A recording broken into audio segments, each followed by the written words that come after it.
예배 전에 저희 찬송가 265장 찬양 드리시겠습니다. 찬송가 265장입니다.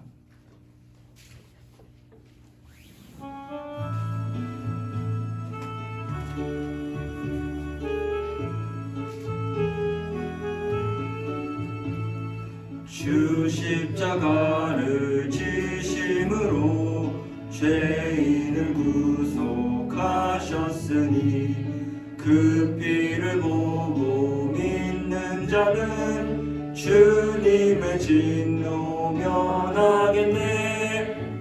내가 그 피를 유월절 그 양의 피를 볼 때에 내가 널 넘어서 가리라. 흉악한 죄인 괴수라도 예수는 능히 구원하네. 온몸을 피에 담글 때에 주님의 진노 면하겠네. 내가 그 피를 유월절 그 양의 피를 볼 때에 내가 널 넘어서 가리라. 심판할 때에 모든 백성 행한 일대로 보응받네. 주님의 피로 죄 씻으면 주님의 진노 면하겠네. 내가 그 피를 유월절 그 피를 볼 때에 내가 널 넘어서 가리라. 구주의 사랑 크신 은혜 보혈의 능력 의지하세. 심판의 불이 내릴 때에 주님의 진노 면하겠네. 내가 그 피를 유월절 그 양의 피를 볼 때에 내가 널 넘어서 가리라. 아멘. 시간이 되었습니다. 사도신경 하심으로 수요예배를 하나님께 올려드리겠습니다.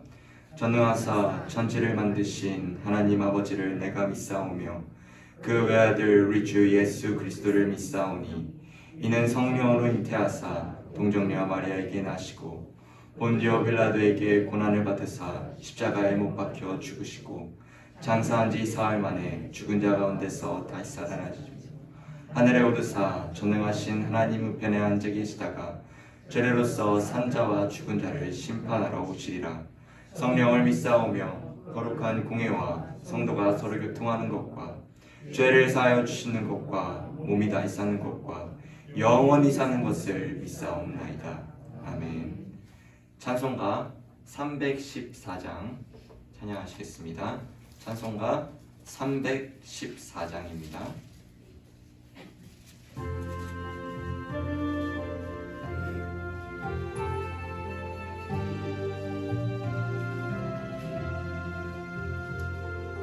내 구주 예수를 더욱 사랑 엎드려 비는 나 들으소서. 내 진정 소원이 내 구주 예수를 더욱 사랑 더욱 사랑. 이전에 세상 나 기뻤어도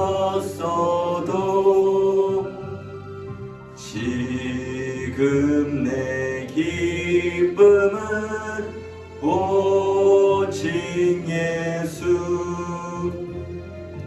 다만 내 비는 말 내 구주 예수를 더욱 사랑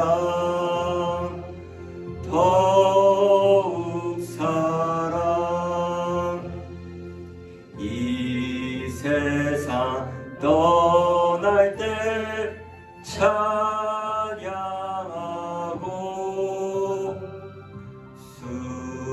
숨질 때 하는 말 이것일세. 다만 내 비는 말 내 구주 예수를 더욱 사랑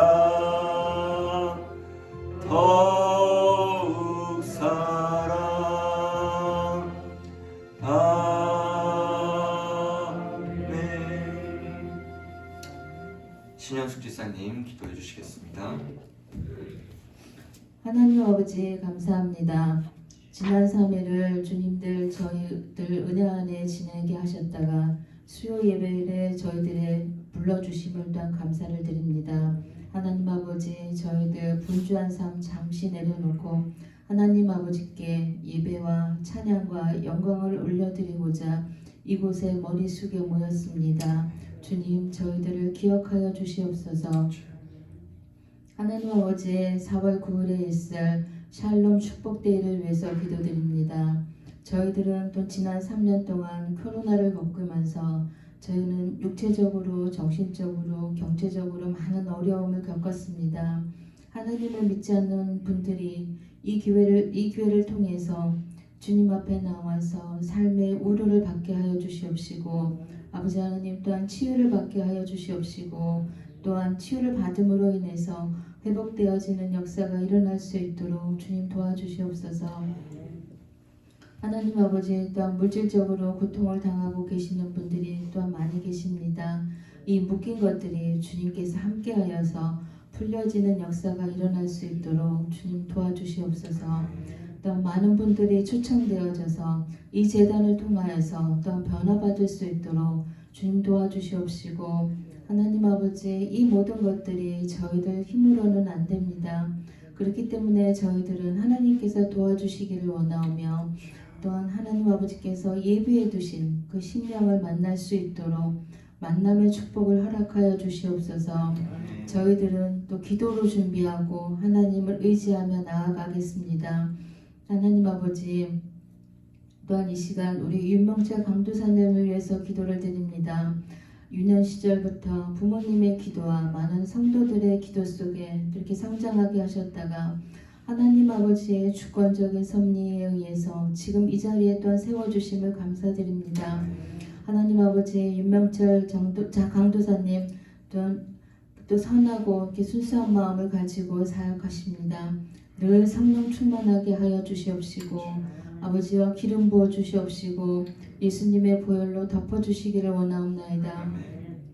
또한 강도사님 준비하신 말씀 대언합니다. 선포하시는 말씀을 통하여서 저희들 또한 은혜 받게 하여 주시옵시고 그 받은 말씀을 통하여서 저희들 힘을 얻어서 또한 이 3일을 살아갈 수 있도록 주님 도와주시옵소서.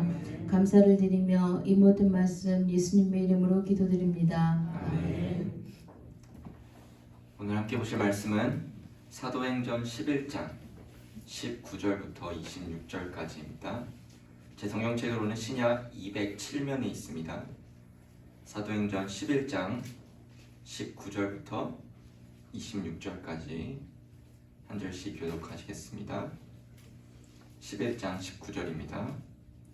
그때에 스데반의 일로 일어난 환란으로 말미암아 흩어진 자들이 베니게와 구브로와 안디옥까지 이르러 유대인에게만 말씀을 전하는데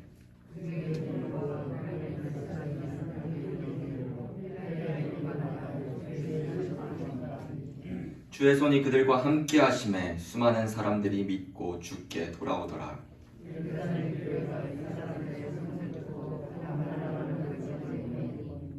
그가 이르러 하나님의 은혜를 보고 기뻐하여 모든 사람에게 굳건한 마음으로 주와 함께 머물러 있으라 권하니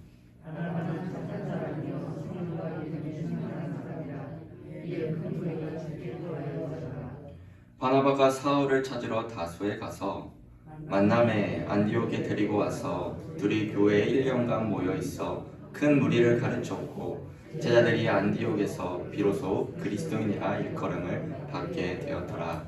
아멘. 할렐루야. 시예배 오신 모든 성도님들을 환영합니다.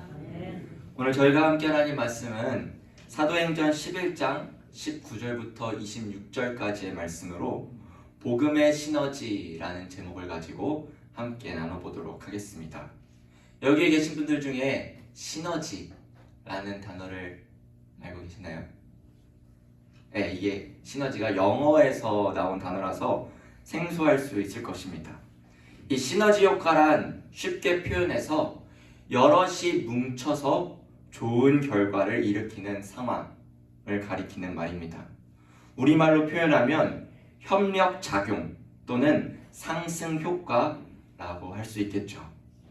예를 들면 계획을 철저히 세우지만 그 계획이 틀어졌을 때 심하게 스트레스 받는 사람이 이 계획에 구애받지 않고 즐겁게 일하는 사람과 함께 일을 한다면 거기서 시너지 효과가 난다고 말합니다.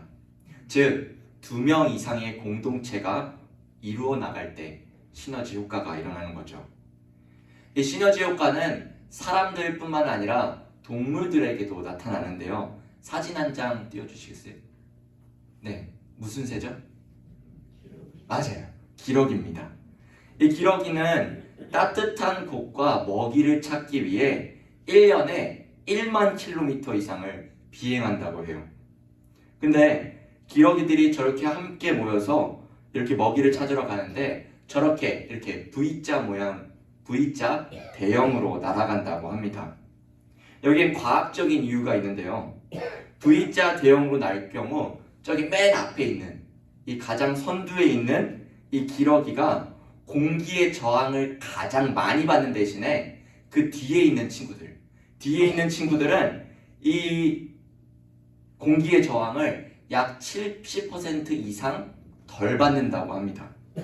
그래서 선두에 날던 기러기가 막 날다가 지쳐가지고 야 다음 사람 하면은 다음 기러기 이러면은 이제 이 기러기가 이제 뒤로 가고 그 다음에 기러기가 이렇게 선두를 서서 이 1만 킬로미터 이상을 다닐 수 있다고 해요. 즉 혼자서는 절대 갈 수 없는 거리를 함께 할 때에 좋은 결과, 이 시너지 효과가 일어난다고 말하는 것이죠. 그런데 오늘 말씀에서는 말씀 제목과 같이 복음에도 시너지 효과가 일어날 수 있습니다. 오늘 말씀을 통해 복음의 시너지가 무엇인지 살펴보며 그 가운데 나타나시는 하나님의 능력을 확인해 보겠습니다. 오늘 본문 19절을 보시면요. 그때의 스데반의 일로 일어난 환난으로 말미암아 라고 하며 지금 초대교회에 처해진 상황을 얘기해주고 있습니다. 이 스데반 집사는 예루살렘 이 초대교회의 7 집사로서 구제 사역을 맡은 집사님이셨어요. 근데 스데반은 더 나아가 하나님이 주신 은혜와 권능으로 많은 사역을 행하였죠. 복음을 전하는 일에, 성도를 돕는 일에 매진했던 스데반 집사였지만 아마 여기 계신 분들은 다들 알다시피 이 스데반 집사님의 죽음은 돌에 맞아 죽는 순교를 맞이하였습니다. 이 스데반 집사의 죽음 이후 사도행전 8장 3절에서는 이렇게 말하는데요. 화면을 보시면은 사울이 교회를 잔멸할세 각 집에 들어가 남녀를 끌어다가 옥에 넘기니라 라고 합니다. 사울이 예수 그리스도를 믿는 교회들을 남기지 않고 철저히 멸하며 믿는 성도들을 옥에 가둬버린 것이죠. 즉 지금 이 초대교회의 상황은 복음 전하기에 가장 최악인 상황, 그런 상황인 것입니다.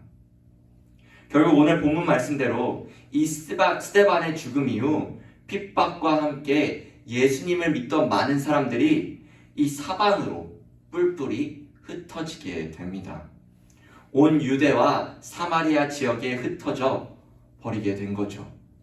그런데 오늘 본문 19절을 성경을 통해 다시 보시면요, 흩어진 자들이 베니게와 구브로와 안디옥까지 이르러 유대인에게 말씀을 전했다고 합니다. 이 베니게와 구브로 그리고 안디옥, 이 다소 생소할 수 있는 지역들인데요, 사실 요즘 우리들에게는 매우 익숙한 지역입니다. 다른 사진 하나 더 띄워주시겠어요? 자, 이게 지금 최근에 티르키예에서 대지진이 일어났었죠.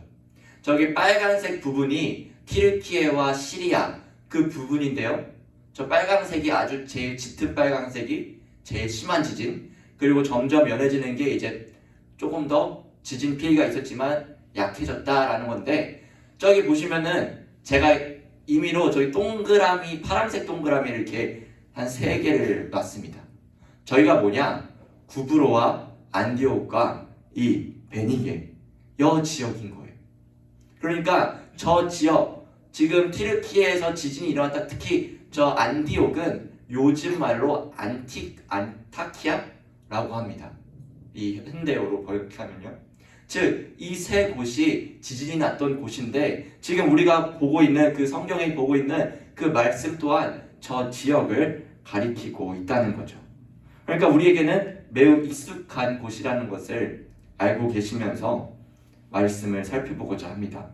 근데 우리가 살펴본 것은 사실 저 지역을 얘기하는 게 아니라 그 지역 앞에 나온 말인 흩어진 자들입니다.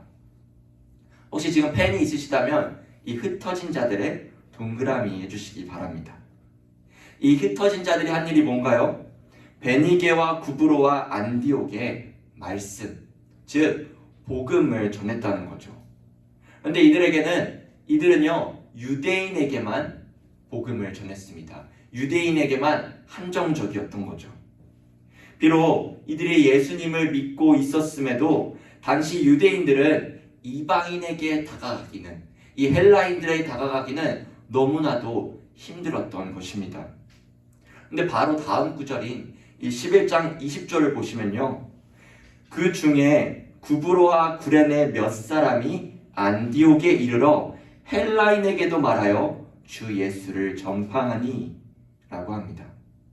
여기 구브로와 여기 구레네 몇 사람에도 동그라미 해주시기 바랍니다. 이 몇 사람을 통해 놀라운 일이 일어난 거예요. 구브로와 구레네 몇 사람이 이 안디옥에 가서 헬라인, 즉 이방인에게 복음을 전하고 있습니다. 다른 보통의 사람들은요, 아직까지도 유대인에게만 복음을 전하였는데, 지금 이름도 알려지지 않는 이 무명의 사람들이 이방인에게 예수 그리스도를 전파하고 있다는 사실입니다. 우리는 이 몇 사람들이 구브로와 구레네 출신이란 사실 외에는 아무것도 알 수 없어요. 근데 알 수 없지만 그들이 위대한 일을 행하고 있다는 것은 알고 있죠. 그들의 이름 하나 거론되고 있지 않습니다. 그들이 어떻게 살아가고 어떻게 행동했고 그런 거 적혀 있지 않고 그냥 구브로와 구레네 출신 이런 것만 말이죠. 일반적으로 어떠한 책이든, 이 성경도 동일하지만 어떠한 책을 봐도 이름이 알려지지 않는 무명은 어떤 의미를 가지고 있을까요? 그건 누구도 그들 중에서 특출난 사람이 나타나지 않았다는 것을 뜻하죠. 만약 특출난 사람이 있었더라면 이 사도행전의 저자 누가는 분명 땡땡씨, 예를 들어 윤명철 외에 몇 사람들이 복음을 전하였다 라고 적었을 것입니다. 하지만 이 구브로와 구레네 몇 사람들은 특출나지 않았던, 즉 보통의 사람들이, 보통의 크리스찬들이 지금 이방인에게 복음을 전하고 있다는 사실이죠. 수요예배 오신 성도 여러분, 복음을 전하는 일은 도대체 누가 해야 하는 것일까요? 많은 사람들은 나는 아니야 라고 말합니다. 에이, 나는 그냥 교회만 다니는 성도인데, 복음을 전하는 일은 교회 집사님이 하는 거야. 내가 집사인데 나는 장로님들보다 교회에 대해서도 모르고 성경에 대해서 잘 모르니까 복음 전도는 나이 있으시고 연륜이 있으신 장로님이 하는 거지. 내가 장로인데 복음 전도는 말씀 전하는 목사님들이 하는 거야. 또 내가 목사인데 더 크고 더 유명한 교회 목사님이 하면 되지 라고 생각할 때가 있습니다. 근데 오늘 본문은 얘기해 주죠. 크게 두드러지지 않는 무명의 그리스도인들이 이방인을 향한 복음의 위대한 시작을 하였다는 것을 말입니다. 내가 저 성도보다 성경을 좀 모르더라도, 내가 저 성도보다 교회에 오래 다니지 않았더라도, 내가 저 성도보다 믿음이 조금 부족한 것 같아 보여도 주를 믿는 모든 성도들의 임무는 하나님이 명령하신 복음을 전하라, 하나님의 나라를 전하라라는 것이 있기에 우리 모두가 다 복음을 전할 수 있다는 것입니다. 의외라고 생각하실 수 있겠지만 저는 매우 소심하고 부끄러움이 많은 이 내성적인 사람이에요. 낯선 사람에게 말 거는 것도 정말 무서워합니다. 학창 시절에는 미국에 갔을 때도 음식 주문을 하는 것도 이렇게 좀 무서워가지고 부모님을 시키거나 아니면 이렇게 친구들을 시켰어요. 그런데 이번에 중고등부에서, 제가 중고등부 생활을 하니까 이 중고등부에서 대광중학교로 이 전도를 나갔었습니다. 함께 전도한 우리 중고등부 친구들에게 티는 안 냈지만 속으로 많이 두려웠어요. 아, 내가 이렇게 말 걸다가 거절당하면 어떡하지? 막 이렇게 두렵고, 요번에 가니까 이 라떼 얘기긴 한데요. 제가 그래도 30이니까 라떼 얘기긴 한데, 제가 중학교 때는 항상 이 교복을 무조건 입고 갔어야 되는데 이제는 그런 게 없어요. 막 사복을 입어도 되고 체육복을 입어도 되니까, 그리고 막 여자들이 화장까지 해가지고 막 키도 나랑 비슷해가지고 막 이렇게 무서웠어요. 그런데 이렇게 많이 무서웠는데 이 오늘 본문 이 성경을 보시면요, 21절의 말씀을 굳게 붙잡고 전도를 했습니다. 21절은 이렇게 말해요. 주의 손이 그들과 함께 하시매. 즉 성령 하나님께서 복음을 전하던 이들과 함께 하셨다는 거죠. 그 결과는 수많은 사람들이 예수님을 믿게 됩니다.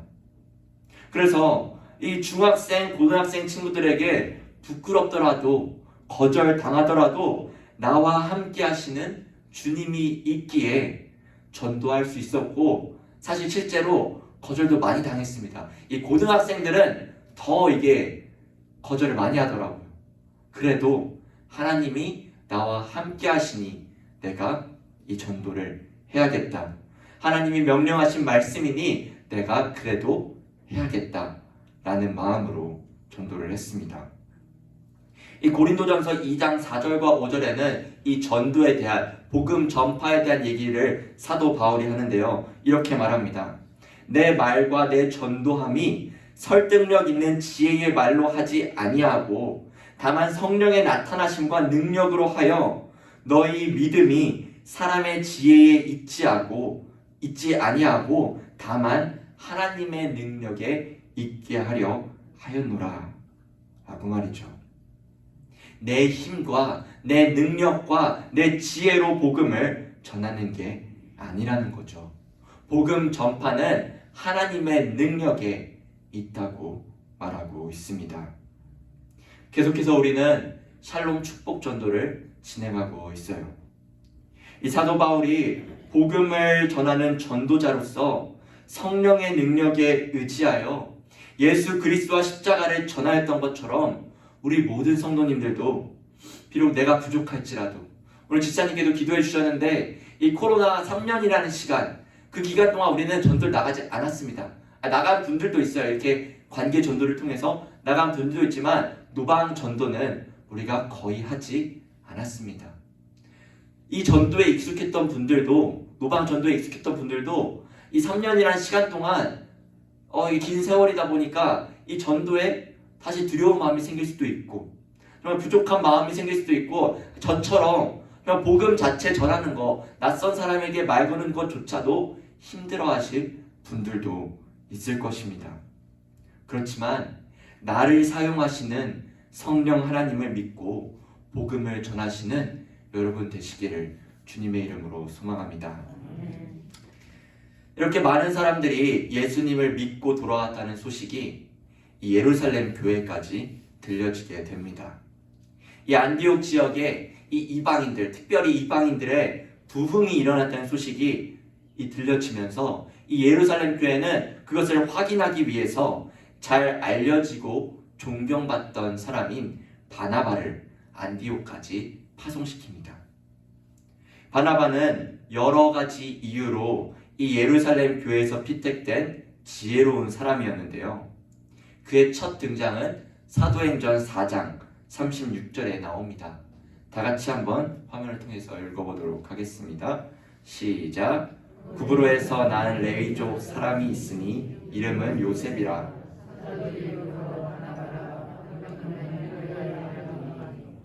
네, 바나바의 본명은 사실 요셉이에요. 요셉인데 그는 구브로 출신이라는 거죠.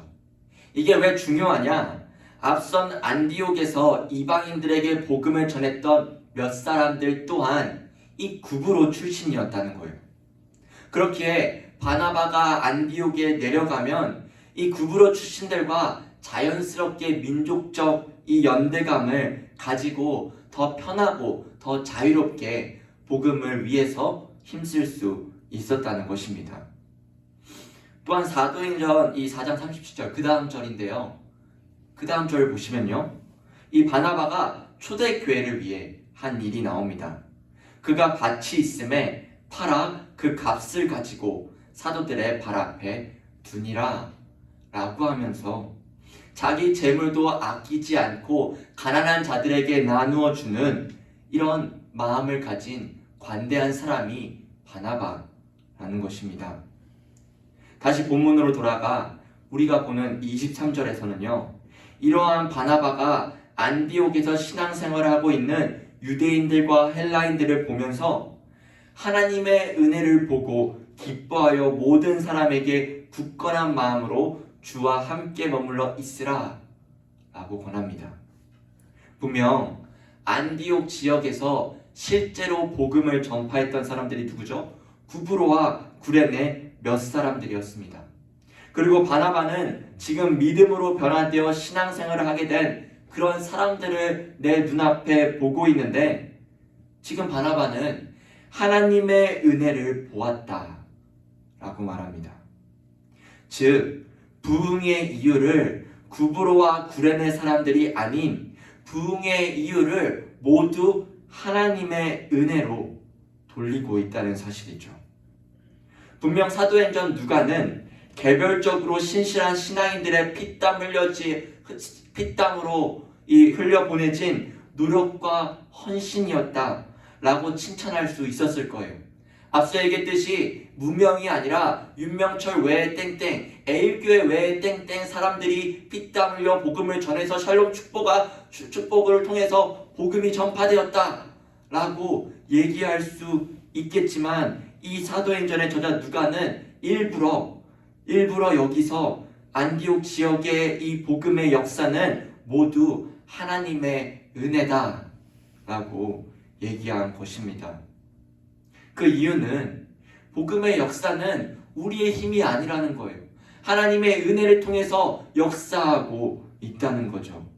그리고 이 모든 일이 하나님의 은혜 아니면 이러한 일들이 절대로 일어날 수 없다는 것입니다. 만약에 일어나더라도 그건 결국 나중엔 무너질 수밖에 없다는 것이죠. 따라서 사도행전의 저자 누가는 24절에서도 바나바를 이렇게 표현합니다. 바나바는 착한 사람이요 성령과 믿음이 충만한 사람이라 라고 말이죠. 여기서 착한 사람이란 단어를 헬라어로 보면은 육체적으로나 도덕적으로나 선한 사람이라고 말합니다. 앞서 말했듯 그의 본명은 요셉이었지만 그의 별명 바나바의 뜻이 위로의 아들인 것에 걸맞게 누가는 그를 착한 사람이다 표현한 것이죠. 더 나아가 누가가 강조한 것은 성령과 믿음인데요. 바나바는 육신의 욕망을 물리치고 성령님의 인도하심을 따라 정말 온 마음을 다해 경건을 개발하는데 노력하고 헌신한 사람입니다. 이러한 사람이 안디옥에 도착해서 보니 믿음의 사람들이 신앙생활을 하고 있던 것이죠. 마치 우리가 해외 선교로 가면요, 정말 그곳에서 몽골이나 태국에서 정말 그 몽골인들이 태국인들이 정말 열심히 신앙생활을 하는 것을 보며 우리가 와 정말 이곳에서도 하나님의 역사가 일어나구나, 하나님의 놀라운 은혜가 있구나 라고 고백하는 것처럼 말입니다. 추가적으로 누가는 이 성령이 충만한 바나바에 있어 따라오는 것이 있는데 24절 마지막을 보시면요, 이에 큰 무리가 죽게 더하여지더라 라는 것입니다. 이미 안디옥에는 믿는 사람들이 풍성했지만 그 숫자가 성령과 믿음이 충만한 바나바가 함께하여 그가 온 이후로 더 불어났다는 점을 지적하고 있지요. 바나바는 이 믿음의 공동체를 보면서 그들에게 적절한 목양, 즉 목자의 역할로서 그들을 가르치고 양육하는 것이 필요함을 깨닫게 됩니다. 그래서 25절에 바나바는 사울, 즉 바울을 찾으러 다소에 가게 됩니다. 바울은 이방인의 사도로 부름받았기에 이 이방인을 대상으로 복음이 전해지는 안디옥에 매우 적합한 인물이기도 했습니다. 그런데 우린 그냥 안디옥에서 다소로 이 바울을 데리러 갔구나 라고 단순하게 생각할 수 있지만, 실제 바나바는 이 교회의 복음의 영역을 더 확장시키기 위해 바울을 찾기에 160km나 되는 거리를 갔다는 것입니다. 그게 이제 제가 확인해 보니까 이 우리 에일교회에서 대전역까지가 169km 정도였는데, 그러니까 거의 얼마 차이 안 나죠. 그러니까 서울에서 대전까지 우리는 차로 가거나 KTX로 가면 가지만 이 당시에는 그런 게 없었죠. 그러니까 이 바나바는 이 사도 바울이 나와 함께 했으면 좋겠다는 마음으로 다소까지 찾아가 그를 발견하고 그를 데리러 온 것입니다. 더 나아가서 이 바나바는 안디옥에서 자신이 혼자 지도자의 역할을 할 수 있었지만 바울이 자신보다 더 재능 있고 더 학문이 뛰어난다는 것을 인정했고 자신이 받아들였기 때문에 정말 그를 데려온 것이죠. 사실 인간적으로 보면요, 이 바나바가 바울을 데려옴으로써요, 리더로서 이 탁월성을 가진 자신의 위치가 이렇게 위험해지는 거예요. 왜냐하면 내가 이 목회, 예를 들어서 단임 목회, 예를 들어서 이 바나바가 단임 목회를 하고 있는데 지금 나보다 뛰어난 더 위대하신 목사님을 데리고 와서 공동 목회를 하고 있다는 것입니다. 그러면 자신의 위치가 심각하게 위험해질 수 있어요. 하지만 바나바는 그것이 중요한 게 아니었습니다.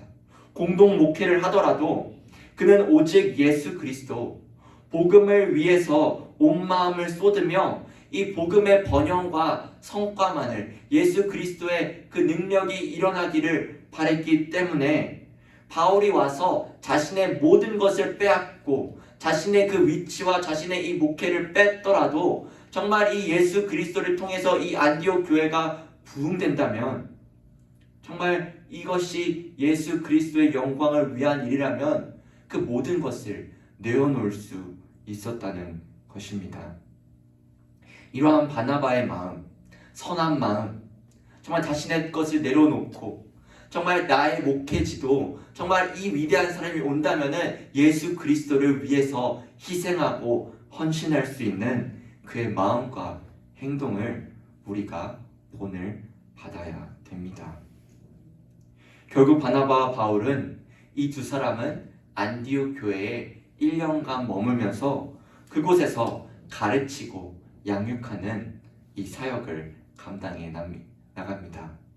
두 사람은 함께 예수 그리스도의 이 죽으심과 이 부활, 승천, 성령의 선물을 받은 그 오순절, 그리고 다시 오실 예수님 그 재림까지 예수 그리스도에 대한 교리를 가르쳤을 것입니다. 그래서 안디옥 교회는 양적으로 부흥됐을 뿐만이 아니라 질적으로도 부흥했습니다. 이렇게 가르침을 받게 된 이 안디옥 교회에 있던 유대인 성도들과 헬라인 성도들에게 처음으로 그리스도인이라는 명칭이 붙여지게 됩니다. 당시 성도들은 자신들을 가리키는 말로 제자들, 아니면 성도, 아니면 형제들이라는 용어를 사용했습니다. 그런데 이제는 그리스도인이라는 별명이 생긴 거죠. 이 그리스도인은 헬라어 크리스티아누스로서 그리스도에 속한 사람들을 의미합니다. 실제 로마 황제 가이사를 따르는 사람들을 가이사리아노이라고 하며 헤롯 왕을 따르는 사람들을 헤로디아이노이라고 부릅니다. 그런데 크리스티아누스라는 이 명칭은 성도들이 그래, 우리는 이제 그리스도인이야 라고, 이제 우리는 크리스티아누스라고 부르자 라고 해서 생긴 게 아니라는 거죠. 이게 이렇게 불러진 이유는요, 그 당시 안디옥에 살고 있던 불신자들 사이에서 그들을 예수 그리스도의 사람들이다, 그리스도인이다 말했다라는 겁니다. 이 말은 사실 처음에는 경멸적 의미로 사용되어졌어요. 요즘 말론 예수 믿는 사람들에게 이 사람들이 너는 예수쟁이야 라고 손가락질하면서 부르는 것처럼 말이죠. 그런데 이 안디옥 교회에 있던 성도들은 이 이름으로 불려지는 것, 그리스도인으로 불려지는 것에 대해 오히려 이것이 그리스도를 향한 영광임을 생각하였습니다. 그렇다면 이들은 어떻게 이런 명칭들, 이런 그리스도인이라는 명칭이 불려질 수 있었던 걸까요? 그리스도인이라는 명칭으로 불려지게 된 것은요, 사실 확실치는 않지만 이렇게 추측해 볼 수 있습니다.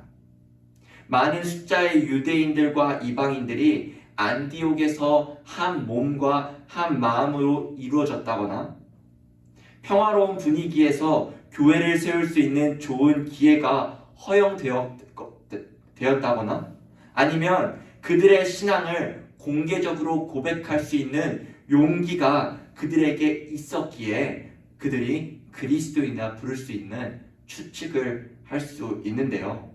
이 세 가지 추측을 정리해 보면은 안디옥 교회 성도들의 삶이 변화되고 신앙이 바뀌며 예수 그리스도를 구원자로 주인으로 삼았기에 그러한 명칭을 얻을 수 있었다는 거죠. 이 점을 통해 오늘날 우리는 우리의 정체성을 확인해 보아야 합니다. 안디옥 교회 성도들도 마찬가지로 우리는 교회에서 또한 세상에서 그리스도인이라고 불려지고 있죠.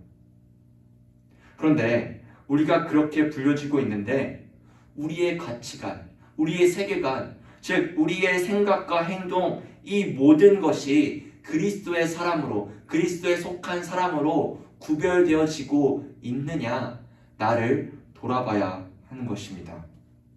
우리는 사실 일요일에 이렇게 성경책을 들고 이 교회로 가는 발걸음을 보지 않는 이상 사실 우리가 그리스도인이라고 확인될 수는 없습니다. 그렇다면 어떻게 하면 알 수 있을까요? 첫 번째는 그리스도를 전하는 것이죠.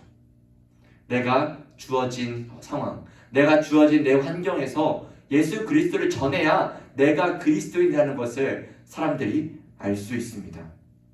두 번째는 주님이 주신 마음으로 선한 영향력을 나타내는 것이죠. 유명한 영국의 목사님이자 설교자이신 로이드 존슨은 이렇게 말을 합니다. 복음의 영광은 교회가 세상과 완전히 다를 때 세상을 강하게 끌어당긴다 라고 말이죠. 이게 무슨 말일까요? 우리가 세상과 다르게 예수님을 따라 살아갈 때 복음의 능력이 세상을, 우리 주변에 믿지 않는 사람들을 끌어당긴다는 것이죠. 요즘의 전도 추세도 보면요, 이 노방 전도보다는 관계 전도가 더 커지고 있습니다. 교제를 통해서 인격적인 관계를 맺고 내가 믿는 예수님, 나의 신앙생활을 보고 저 사람도 나도 예수님을 믿어야겠구나, 나도 이 교회를 한번 가봐야겠구나 라는 생각을 갖게 만드는 전도법이 바로 이 관계 전도인데, 지금 이 우리의 현실도 이러한 방법을 통해서 우리가 복음을 전해야 하는 것을 보여줍니다. 즉 내 가정에서, 내 직장에서, 내가 사업하는 그곳에서 예수 그리스도의 말씀 따라 내 말과 행동이 그 말씀 따라 적용이 된다면, 우리가 교회 다니세요, 제발 교회 좀 오세요라고 얘기하지 않아도 자연스럽게 그들이 교회에 오게 되는 호기심이, 정말 예수 그리스도를 정확히 알지 못해도 그 호기심이 생길 수 있다는 것입니다. 이제 말씀을 정리하겠습니다. 한 가지 예로, 자그마한 돌을 강가에 던지면 이 돌이 떨어진 위치로 물에 파장이 일어납니다. 그리고 오늘 말씀에서도 이방인들을 향한 복음의 시작은 구브로와 구레네 몇 사람으로부터 시작이 되었습니다.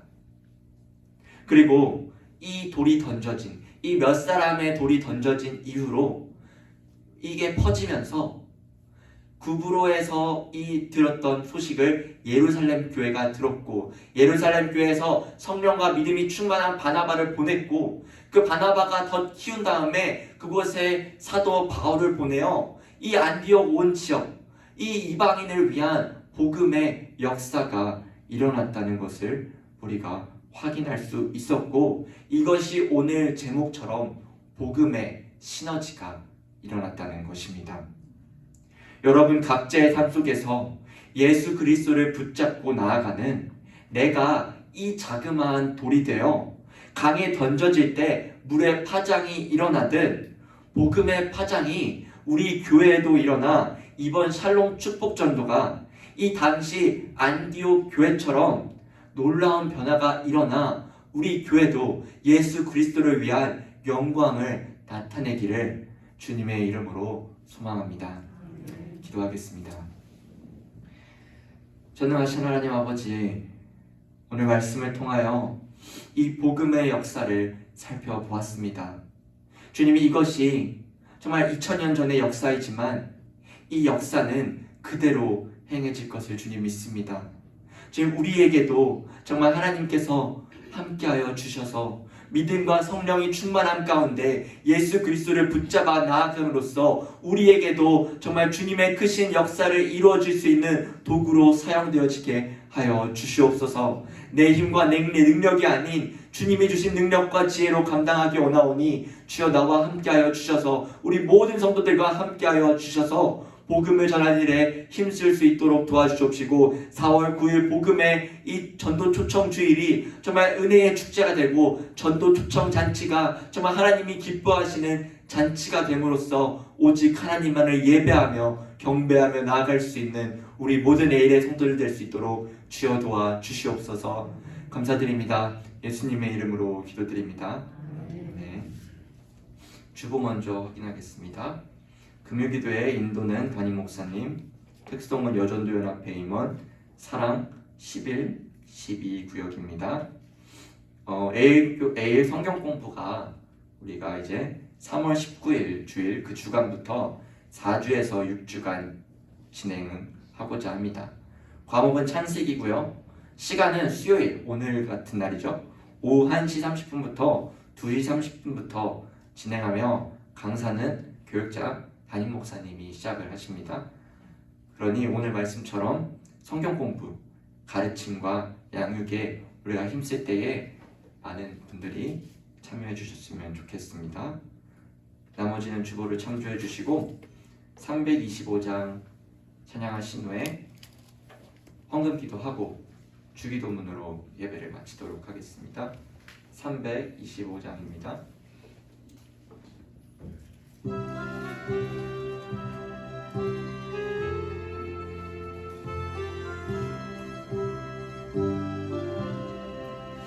예수가 함께 계시니 시험이 오나 겁없네.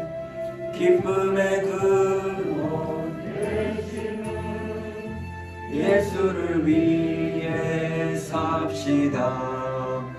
날마다 주를 섬기며 언제나 주를 기리고 그 사랑 안에 살면서 딴 길로 가지 맙시다. 이 세상 사는 동안에 하면서 무한한 복락 주시는 예수를 위해 삽시다. 날마다 주를 섬기며 언제나 주를 기리고 그 사랑 안에 살면서 딴 길로 가지 맙시다. 이 세상 친구 없어도 예수는 나의 친구니 불의한 일을 버리고 예수를 위해 삽시다. 날마다 주를 섬기며 언제나 주를 기리고 그 사랑 안에 살면서 딴 길로 가지 맙시다. 주께서 심판하실 때 잘했다 칭찬하리니 이러한 상급 받도록 예수를 위해 삽시다. 날마다 주를 섬기며 언제나 주를 기리고 그 사랑 안에 살면서 딴 길로 가지 맙시다. 도와겠습니다. 하나님 아버지, 오늘 수예배를 드리며 모든 성도들 정성껏 하나님께 예물을 올려드립니다. 주님, 예물 드린 손길 가운데 하나님 은혜 더하여 주시옵시고 말씀에 은혜 더하여 주셔서 정말 우리가 주님의 복음을 전하는 일에 힘써 나아갈 수 있는 성도들 될 수 있도록 주여 도와 주시옵소서. 이 예물이 하나님 나라와 그 뜻을 위하여 사용되어지게 하여 주옵시고 언제든 이 예물을 통하여서 정말 우리가 복음을 전하는 일에 부족함 없이 채워질 수 있도록 도와주시옵시고 하나님의 영광을 위해 사용되어지는 이 예물 되게 하여 주시옵소서. 감사드립니다. 예수님의 이름으로 기도드립니다. 아멘. 하늘에 계신 우리 아버지여, 이름이 거룩히 여김을 받으시오며 나라의 마옵시며 뜻이 하늘에서 이루어진 것 같이 땅에서도 이루어지이다. 오늘날 우리에게 일용할 양식을 주옵시고 우리가 우리에게 죄 지은 자를 사하여 준 것 같이 우리 죄를 주옵시고 우리를 시험에 들게 하지 마옵시고 다만 악에서 구하옵소서. 대개 나라와 권세와 영광이 아버지께 영원히 있사옵나이다. 아멘.